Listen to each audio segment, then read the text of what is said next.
மீரியபெத்த மண் சரிவால் பாதிக்கப்பட்டு பல்வேறு பகுதிகளில் உள்ள பாடசாலைகளில் கல்வி கற்று வரும் மாணவர்களுக்கு எதிர்காலத்தில் சொந்த இடத்தில் கற்பதற்கான வசதி ஏற்படுத்தி கொடுக்கப்படும் என ஊவா மாகாண அமைச்சர் செந்தில் தொண்டமான் தெரிவித்துள்ளார். மீரியபெத்த மண் சரிவினால் பாதிக்கப்பட்ட மக்களுக்கு வீடுகள் வழங்கும் நிகழ்வு கொஸ்லாந்தியில் நேற்று சனிக்கிழமை இடம்பெற்றது. இதில் கலந்து கொண்டு உரையாற்றுகையிலேயே அவர் இவ்வாறு தெரிவித்துள்ளார். மற்ற வீடமைப்புகள் திட்டங்கள் நாங்கள் திறக்கும் போது எப்போதுமே சந்தோஷமாக திறப்போம். இந்த வீடமைப்புகள் திட்டங்கள் திறக்கும் போது சந்தோஷம் பரிசாலோட கவலை தான் இருக்குது.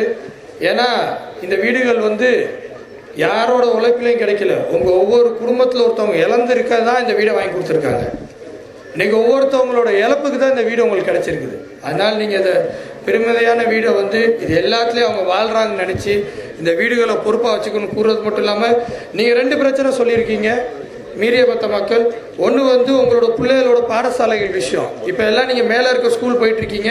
இப்போ நீங்கள் பணியை வந்தனால உங்களுக்கு அந்த ஸ்கூலுக்கு அனுப்ப முடியாது நீங்கள் தெரிவிச்சிருக்கீங்க. அதன் அடிப்படை முதலமைச்சர்கிட்டையும் பேசி கலப்பாத்தியாஸ்துமாக்கும் நாங்கள் ஆர்டர் கொடுத்துருக்கோம். 4ஆம் உங்கள் பிள்ளையெல்லாம் இங்கே கொஸ்லாந்த ஸ்கூல்லையும் பக்கத்தில் இருக்க மற்ற பூனாகுள ஸ்கூல்லையும் எடுத்துக்குவாங்க. ஸோ அதனால் உங்கள் பிள்ளைகள் 4ஆம் கல்வியை தொடரலாம், எந்த விதமான பாதிப்பும் இல்லாமல். அது மட்டும் இல்லாமல் இன்னொரு பிரச்சனை நீங்கள் முன் வச்சிங்க. இந்த மாதிரி நாங்கள் திரும்ப வேலைக்கு போகிறதா இருந்தால் கிட்டத்தட்ட 10-12 கிலோமீட்டர் போகணும். எங்களால் வேலைக்கு போக முடியாது. உங்களோட கம்பெனி மஸ்கலியா பிளான்டேஷனோட சிஓட்டையும் உங்களோட டைரக்டர்கிட்டையும் பேச்சுவார்த்தை முன்னெடுத்து நேற்று இரவோட நீங்கள் உங்கள் பக்கத்தில் இருக்க டிவிஷனுக்கு உங்கள் பேரெல்லாம் என்ரோல் பண்ணுவாங்க. அதனால் உங்கள் வேலை வாய்ப்பு பிரச்சனையும் முடிச்சு கொடுத்தாச்சு.